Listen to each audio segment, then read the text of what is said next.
You're listening to another ambitious entrepreneurnetwork.com podcast, the voice for entrepreneurs and small business. Now, onto the show.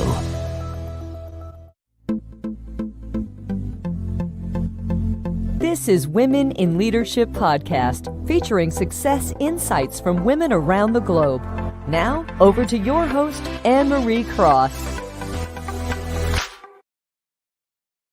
And welcome to another episode of Women in Leadership Podcast, which is brought to you by the Influence Alliance, which is the membership program for coaches and consultants who want to build a profitable and scalable business while also launch and grow a successful podcast so that they can make a much bigger impact in the world with their message. And I'm your host, Anne-Marie Cross. Now, my guest today says, ask what else, not what if. And joining me on today's show is Cathy Dimarchos. Cathy is a global advisor. She's also an award-winning mentor. She is an indefatigable philanthropist. She's a TEDx speaker and an author who is future-focused and works from her place of genius to actualize goals and dreams for people in business and personally. Now, her company, Solutions to You, was born from her passion to serve as well as to create sustainable impact. She's a highly sought after all around the world as a professional advisor as well as a motivational voice with more than 3 decades of experience. And she dedicates her time to sharing knowledge that combines people, business and situational skills to deliver tangible tools and skills. Now, on today's show, Cathy is going to share knowing the impact you were or want to make in the world will help you make better decisions in business and in your life. Also, how to change your thought process so that you are prepared to respond rather than to react in any situation, as well as anti-fragility is what we need, not resilience. So welcome to the show, Cathy. Hello, Anna-Marie. It's such a delight to be here. I actually giggle as I listen because I'm sure that half the time people are thinking, what? What? You know, it's interesting. We had a conversation and a connection, obviously, through a mutual colleague, Sally Anderson, who's been on the show and has been a regular, actually, a wonderful thought leader herself. And when I was speaking to you and you were sharing what you did and the mission and really what you're passionate about, I knew we had to get you on the show to share that mission, that vision, but also the things that you're talking about, particularly, I mean, they've always been important, but I think particularly so with so many of the challenges and uncertainty, because really how we respond rather than react to situations is certainly going to determine the outcome. So it's such a pleasure to have you on the show. Now, I have to admit, I had to look up the word indefatigable. And I'm going to be honest here because, you know, transparency is always a good thing.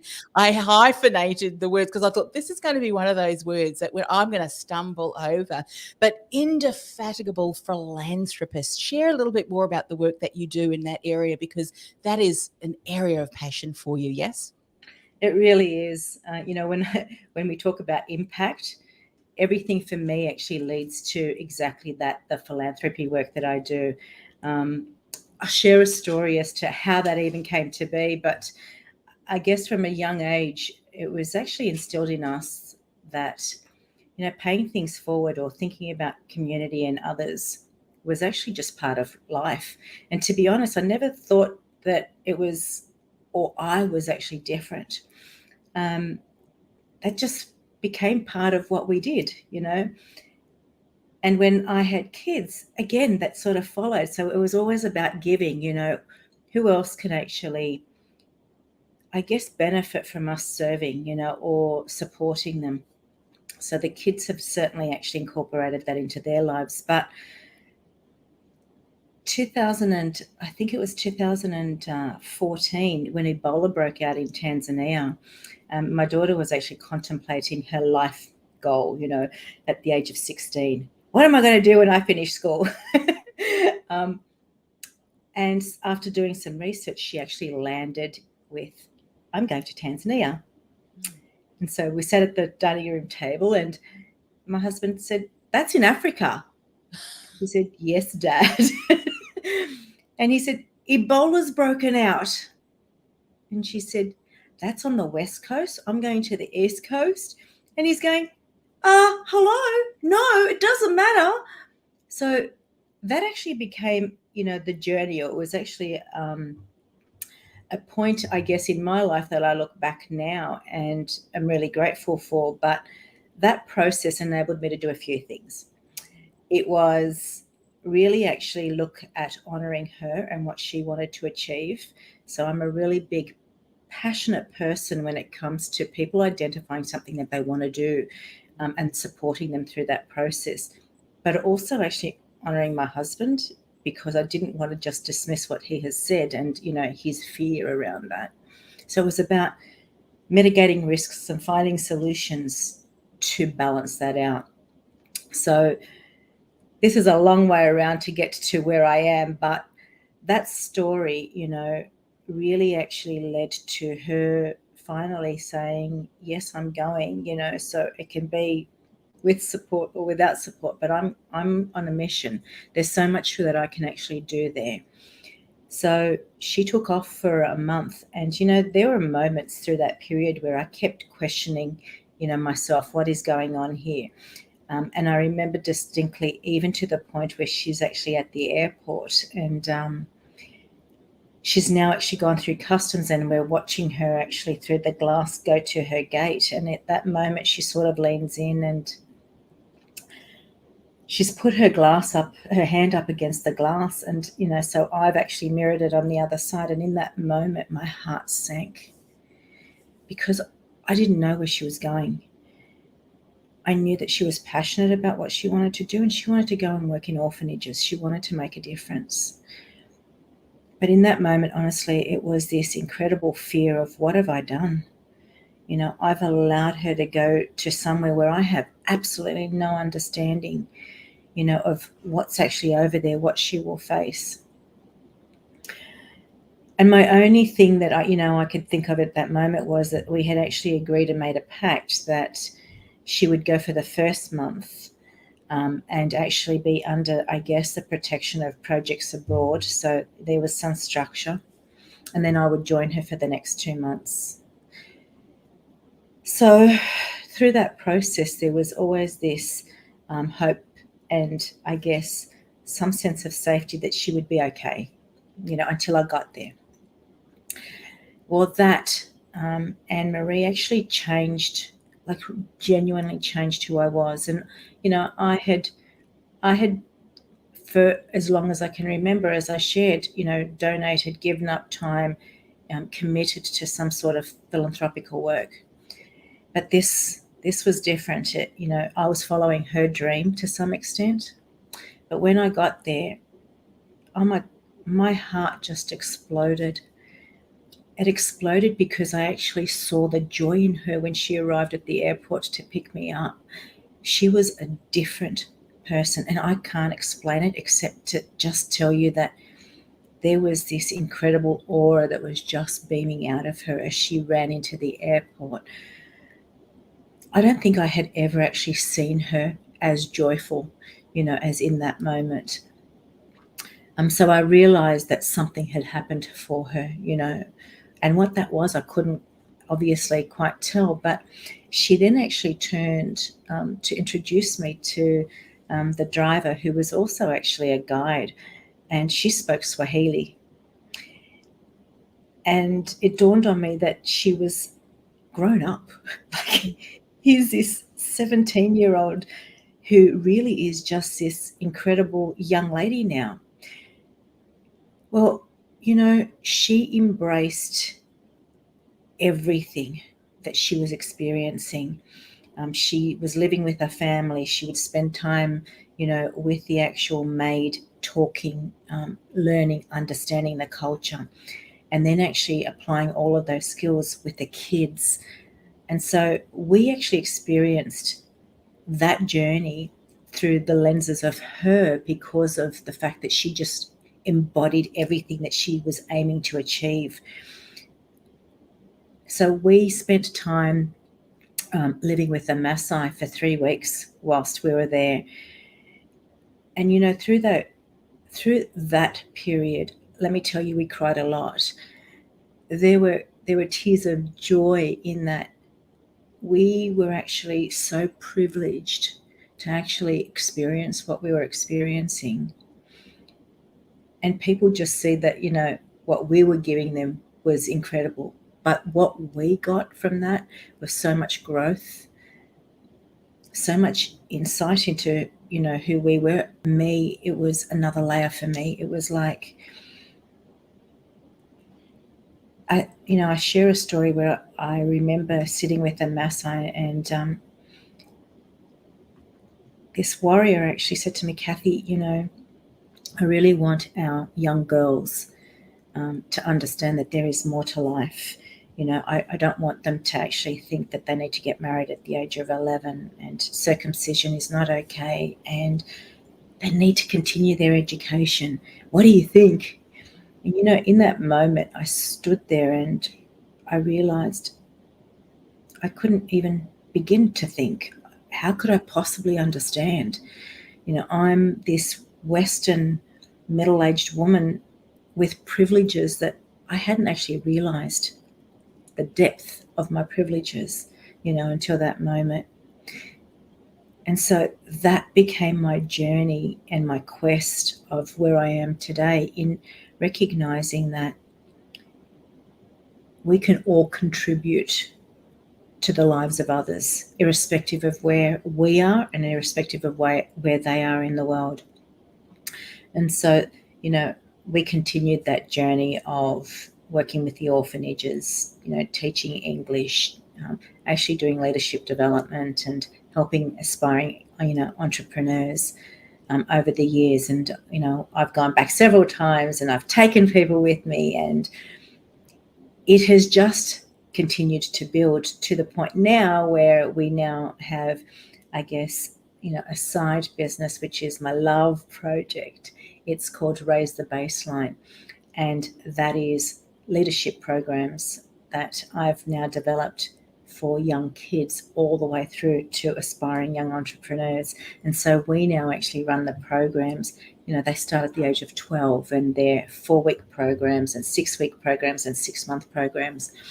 But they start from the age of 12, which is at that cusp year, when they're transitioning from primary school into senior school, and then through that middle school age where all the hormones are kicking in, and then when they finish school. And it actually incorporates things that help them develop, confidence, courage. They get to understand their values, understanding boundaries, understanding, I guess, how they can actually have a voice. And most importantly, to take that one step beyond, that growth mindset, but actually take it into an entrepreneurial mindset and understand the value in paying things forward and looking at their community as global. So that is something that, whilst I'm now just in Tanzania, it's something that I actually want to roll out across all developing countries.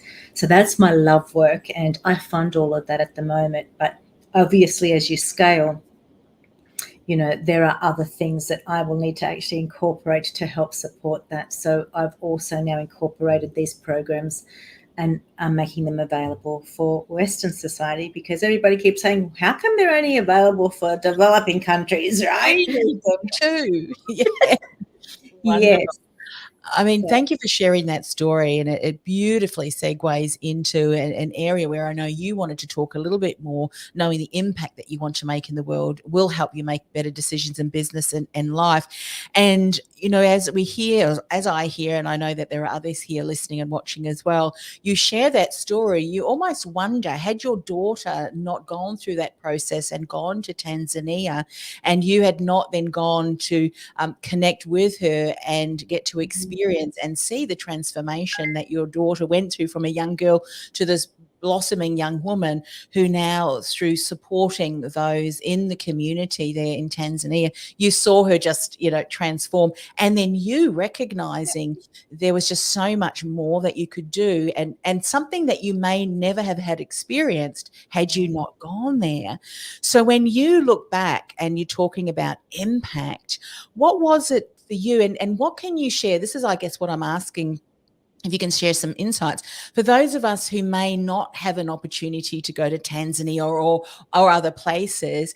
How can we even get to identify that if we're not yet there, that passion project, that love project that drives us? Because, as you say, it's going to help you make better decisions in business and life, because it really connects to your why, isn't it? The more you grow, the more you can give back to that community.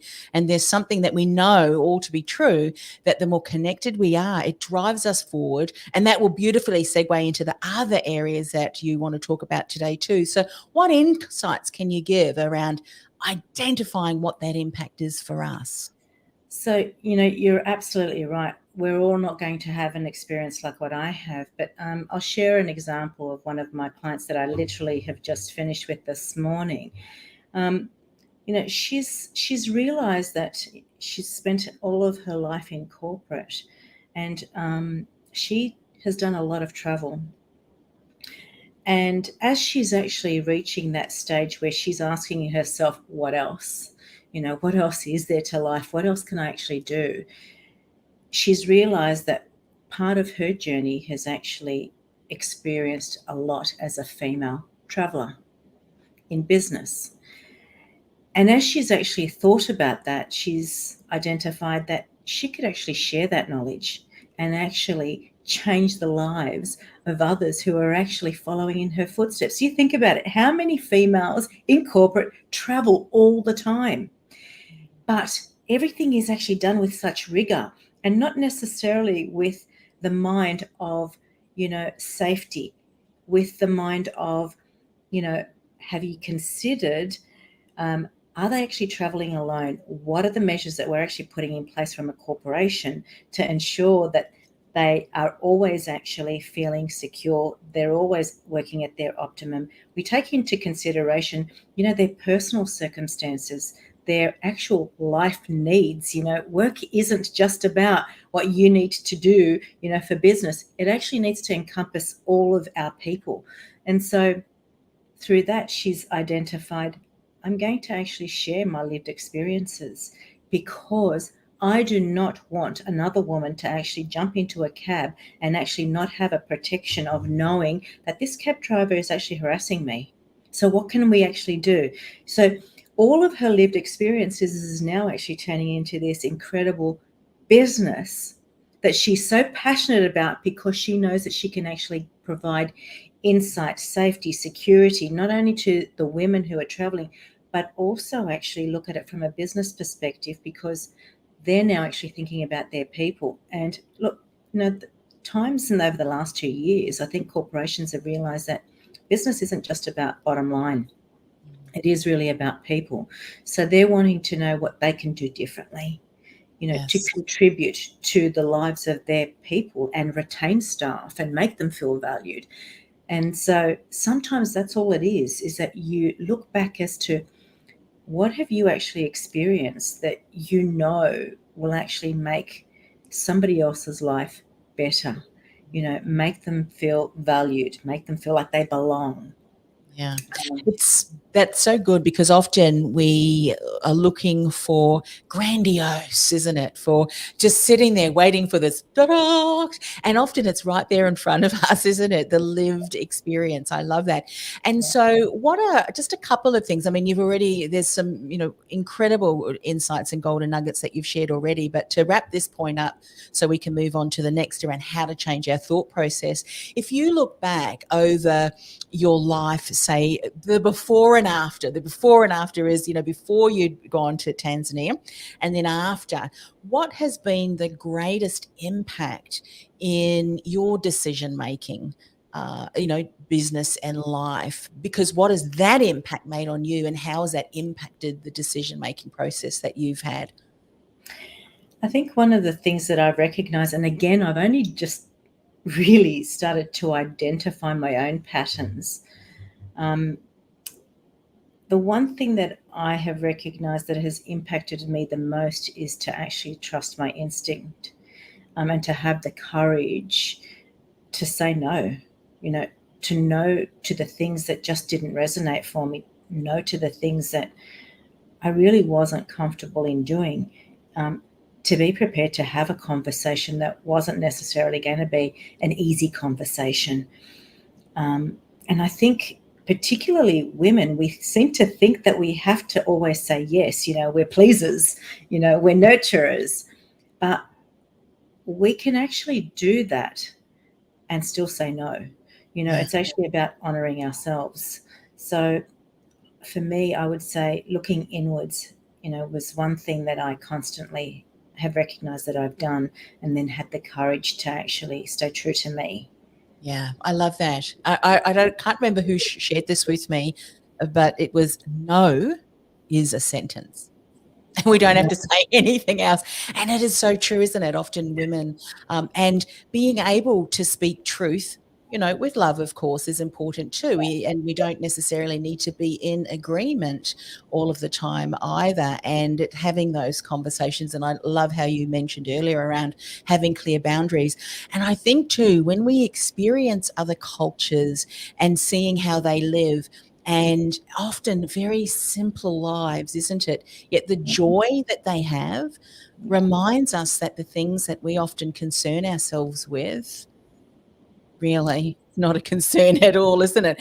And I think over the last couple of years, and the things that have been revealed, and just what we've been through, I'm sure there's a lot of things, I know I have, that I'm not even going to concern myself with that anymore, because it really isn't a concern at all. And I think that's such a great reminder, which is wonderful. And so now let's talk around changing our thought process so that we're prepared to respond rather to react in any situation. And I think this all goes about what we were talking about to the last point. Anti-fragility is not what we need, is what we need, and not resilience. And the reason that I'm bringing that up is that someone did earlier on today in the interview, and I hope you're still here, said, I was finishing up the book Ikigai today, and anti-fragility was covered in the section that I was listening to. How timely. So I'm sure this is all going to lay the foundations into the third point too. So how can we change our thought process? So, one of the things particularly that I start to work on with clients is understanding what our own values are, and then identifying our boundaries. And I start with that because that then actually creates that framework. It does two things. It actually enables us to truly actually understand ourselves better.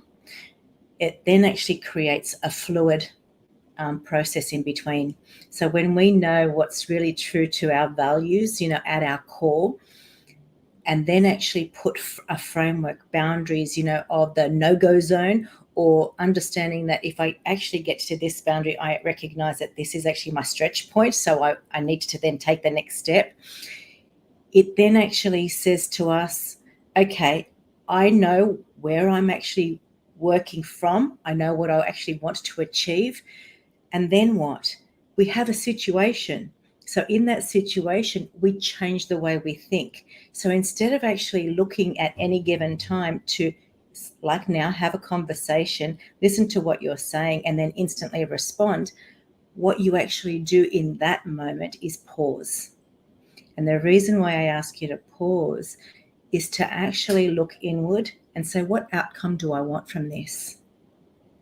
So actually ask yourself, what do I want from this?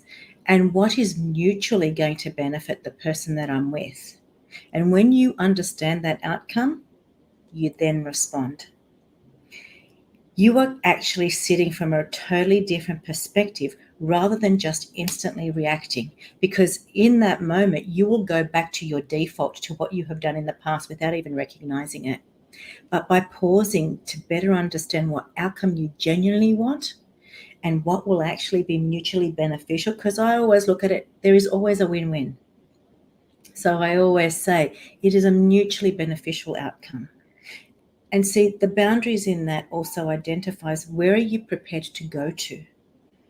So you already predetermine all of this in that moment of pausing. So you don't then go into a reactive mode and then actually go back and go, I should have said this, I should have done that, So it's a really simple process. I actually do a little diagram where I show, my clients just that process, and they stick it on their computer. So they remember that. Yeah. Because what happens then, if you can imagine that something happens and you don't go through that process, and it's like with any new behavior, isn't it? The first few times it takes a little bit of time to sit, but then it becomes familiar and it just becomes part of who you are. But you can imagine if you do react and you say something that normally in circumstances you wouldn't, the other person will react. And then all of a sudden you're reacting back as you said, to the default. And let me tell you, the default is often not really a nice person, or a reaction, is it? And then there's a whole lot of other things. And I think, when we're looking at leadership and when we're looking at particularly how we communicate now, there are people that have very different core values to you, different understandings. And I'm often will look and I think, do I really want to get involved with this conversation? Do I have the energy, And I also look at, where is this coming from? Is this coming from a place of empowerment, encouragement, or ego? And I know the difference. And if it's ego, then I think there's no point going to that, because, there's just going to be some instances where you have to agree to disagree and do so politely too. Would you say that when someone is seeing the difference between reacting and responding, and this is a bit of a rhetorical question, but I'm asking this because I want to set up why this is so important, how others respond is very empowering too, isn't it? Because they are able to relate back to you in a different way. What happens when we're first going through that? I mean, for me, I might say, I need to just take a moment and think about that. Let me get back to you, rather than, filling the space with noise. What are some other things that you have seen work really well in that situation? So it's also actually asking, a reframed question. That helps you in that moment of pause, and it also then gets clarity from the person that you're with as well. So can you just explain that to me, is one way of looking at it. Or it could actually be, so did I actually hear you correctly? Is this what you're actually meaning? Because again, we can actually be having the same discussion, but our interpretation of it could be very different. And again, it may actually elicit a very different outcome if we don't get that clarity. So important. Yeah, because everyone, kind of thinks about information in a different way.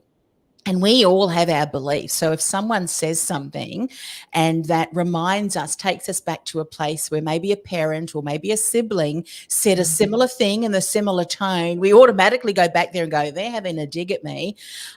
However, if you reframe that and say to them, can you say that again? Am I understanding you correctly? They may then say, oh no, I'm sorry, I didn't mean it that way at all.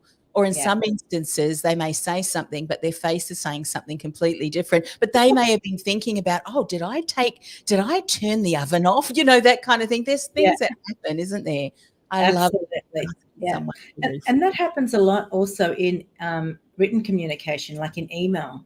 Think about how many times, an email's been sent off and the intent in which you send it is totally different to how it's actually received, So even in that moment, I have often actually shared with, staff and people to say, write the email, especially if it's something that's, tricky, confronting, it's not necessarily going to have the best outcome for the recipient. Draft it and let it sit, put it into your drafts. And then actually the following day, go back to it with the lens of the person that's going to receive it. Because I can assure you, it's actually going to be reframed. Absolutely. I remember, Cathy, that you're sharing that. This was a number of years ago. I was on a committee and one of the committee members sent an email to someone else on the committee, but she CC'd all of us. She didn't realise that typing an email in capitals could often be misconstrued, that you're yelling at me, and that's the response that she got. Don't appreciate this. Please do not yell at me. She goes, I'm never going to send another email again. But it's true, isn't it? And, for some people who are quite direct, they may just give the answer and you think, oh, that was a bit short. But that's just the way that they communicate. Maybe put a few emojis, a smiley face or something. Isn't it interesting? We're all very complex beings, and that can make an incredible difference. Let's talk about antifragility. anti-fragility. What does anti-fragility mean if someone's only just hearing that term? So Nassim Taleb actually coined that. He was actually a mathematician by trade, so go figure. But, the difference actually is that we all actually go through challenges, and I guess over the last 2 years, we've probably all experienced it at Just an a few. exacerbated, right? Just Yes. a few. Yes. But when we talk about resilience, people actually go, oh, I've been able to navigate through that, and you're resilient because you've actually come out, at the other end, and you're still actually surviving. Well, anti-fragility actually says you can actually do better than just survive. You can actually look back, identify, what has actually worked in that situation, take the lessons from it, actually strengthen your position, and then step forward, right? It also actually incorporates, the second and third order thinking. And what I mean by that is the critical thinking. So it's not just strengthening for the sake of strengthening. It is actually plotting, ahead of you, what else might happen in this situation. If we take this path, then what else could happen? And actually looking to mitigate risk. And actually even incorporating failure. That's one thing that we all seem to actually run away from. No, we can't fail. Well, actually, if we fail and take the lessons and apply anti-fragility logic to it, guess what happens? We become so creative and so innovative because we're no longer prepared to actually stay within the confines that actually happens when we are, thinking about failing. We're actually saying, you know what, I'm going to have a go and I might fail, but I'm going to take away so many lessons from it that it's actually going to then enable me to take the next step and then ask again, what else? What else might happen? And when we break things down into bite sizes and we don't make them catastrophic failures, oh my gosh, we're actually, living in a very different place. And so Absolutely. it's just those little things, that we tweak from being resilient to being anti-fragile that will enable us to honestly surge forward. Press that fast forward, not just the play button. Yeah.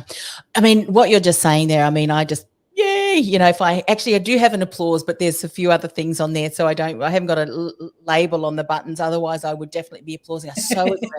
I was being interviewed today on a podcast, and after we finished, the host said, you've just got so many insights. I said, I've just been around the block a lot and I've stuffed up a lot. So everything I'm sharing now are the things that I wish someone had have told me, although I'm quite stubborn. So sometimes I need to learn the lesson, but you're so right. I mean, that whole failure, and I know we have a saying that says there's no such thing as failure, but rather feedback.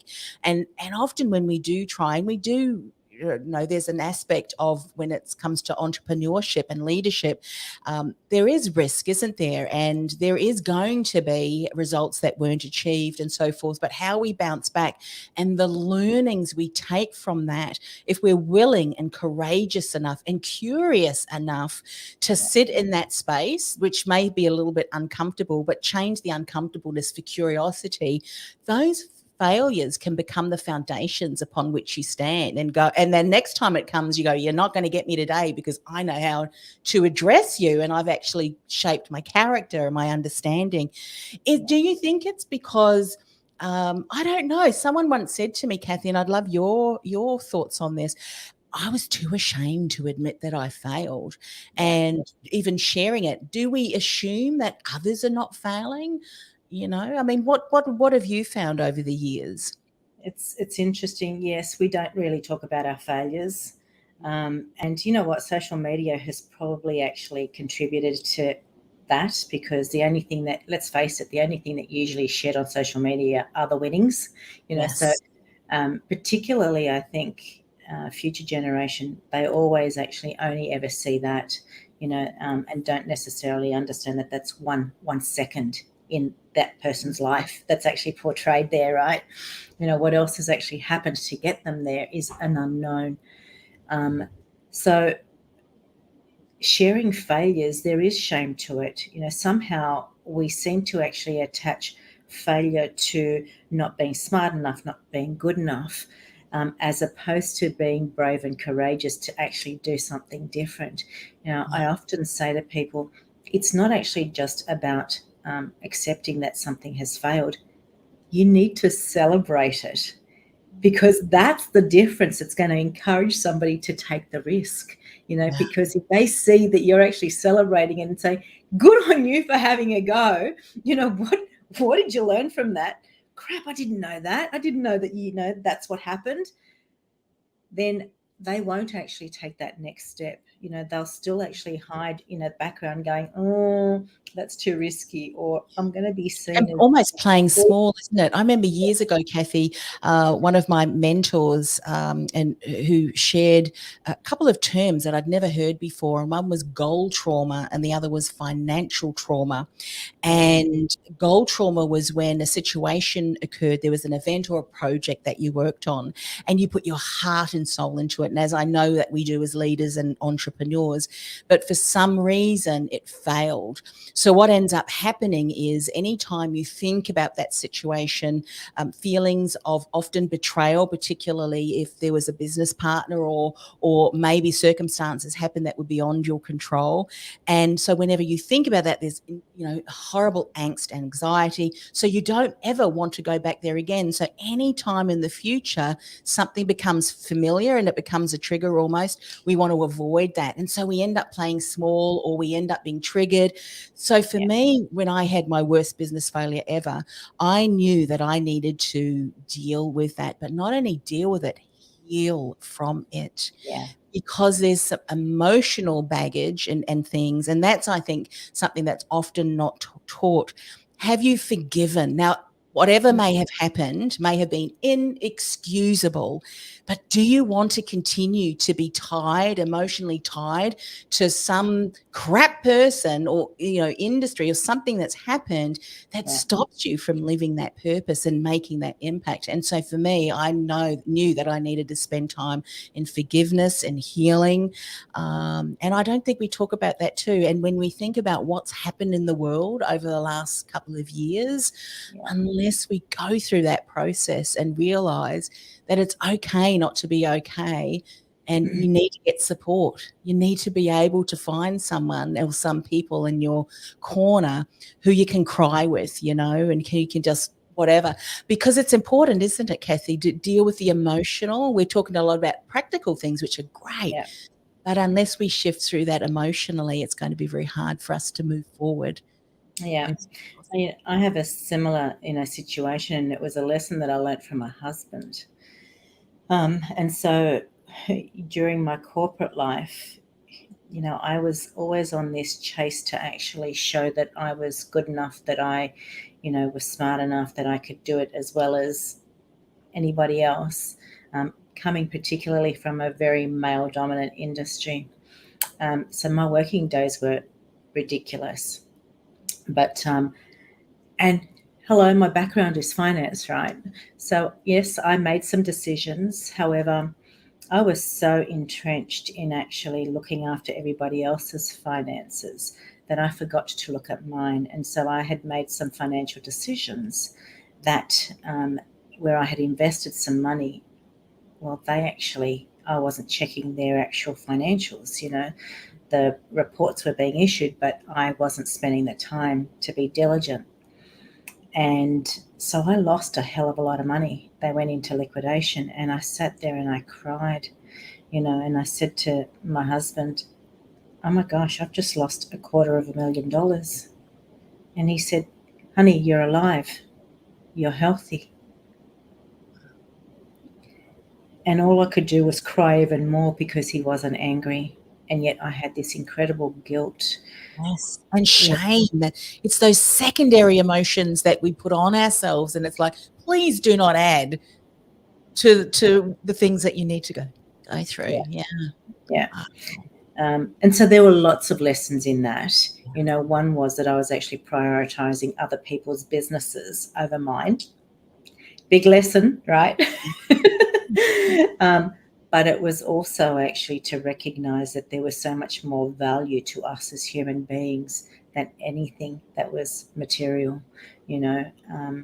And so that also plays a role in the way that I do business now too, you know, making sure that people are actually at the center of everything, you know, that I do. That your husband gave you to be Mm, able to sit with that. We hear the saying, you know, success leaves clues, but guess what? So does failure. And the yeah, moment we look at that situation, and that's what I did too, because we often go into the blame game, don't we? We try and look for other back. There were signs as well, like you. I mean, I could have done this a little bit better. I could have done that better. I could have done other things. And I think when we look at it that way, we're not so hard on ourselves, and we realize that this is a learning opportunity. But I bet you that has shaped your character and what you do moving forward, and has made you even stronger, right? yeah, oh, absolutely. And that's the reason why I actually, I guess, choose to show people in business how to actually run businesses differently. You know, you can have a sustainable business that is scalable and actually, you know, achieve everything that you want, but actually know why you want to do that and make sure that those that are around you are actually elevated as you rise as well. You know, Yeah. it's the I simple love things. that. It's so important. And something that you said, and I want to probably end with that. I mean, we could talk for hours. I mean, it's such a good conversation, and one I think we all need to be having, but particularly women around their board table. And that is on the topic of identity. How often do we look at other women who are doing incredible things, and that's amazing, but can we just recognize and go, Cathy, you're amazing. You being amazing doesn't mean that I'm any less amazing in a different way. So Yeah. that whole tall poppy syndrome, imposter syndrome. I mean, let's just leave that at the door. Say that was so yesterday, prior, you know, of 2019 and moving forward. That Yeah. each and every one of us has got unique gifts and talents, whatever they are at, that is priceless for others. And if we were all the same, doing all of the same things, I mean, no one would get anywhere, because we would need someone who was very systematic or a visionary or whatever it is in between. And I Yeah. think identity and what and who we expect ourselves to be in comparison can Mm. cripple us, really, can't it, if we keep Oh, doing that?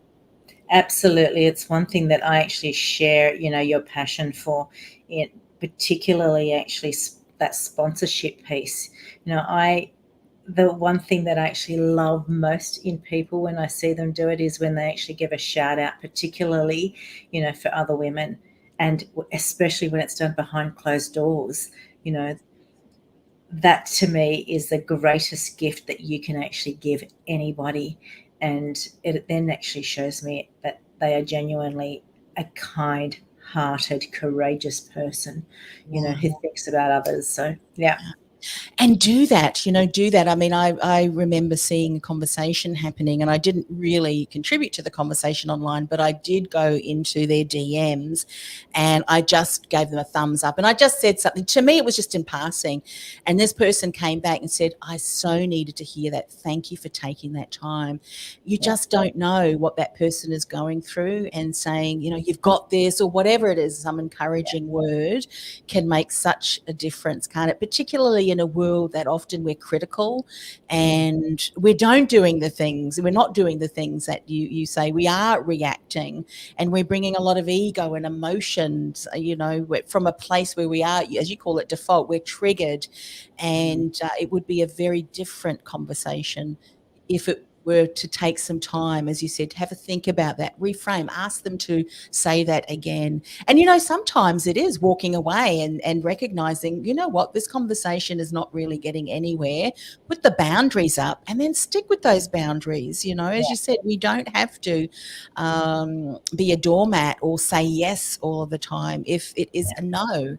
And that's important, because you're certainly not going to make the impact, are you, that you want to make, Oh, if you're gosh, always no. looking over your shoulder and you're so tired and doing all of the things for everyone else except for yourself. So it's wonderful. Cathy, how can people connect with you and find out more about the support that you offer? So obviously through my website, solutions2u.com.au, or on LinkedIn. That's where I seem to play the most. I'm not very big on social media, but LinkedIn. Fantastic. And you know what? I think LinkedIn is a great place to connect with other thought leaders as well. And you've got to pick your place, don't you? You've got to pick your platform and hang out there. And so fantastic. I know that I've certainly learned and grown from our discussion today, and I'm sure others will too. So please go and connect with Cathy over on LinkedIn. Let her know that you listened or watched the show. And maybe what are you going to do moving forward? What's that impact for you? And if you're not sure, I know someone who can help you find out what that is. And Cathy is right there. Thanks once again for coming on the show. Thank you, Anne-Marie. It's been an absolute delight. This podcast is brought to you by theinfluencealliance.com. Want to influence real change with your message by becoming known as a trusted authority in your industry while building a sustainable and scalable business you love? Find out how by accessing our free podcast series at www.theinfluencealliance.com/podcast series. That's theinfluencealliance.com/podcast series.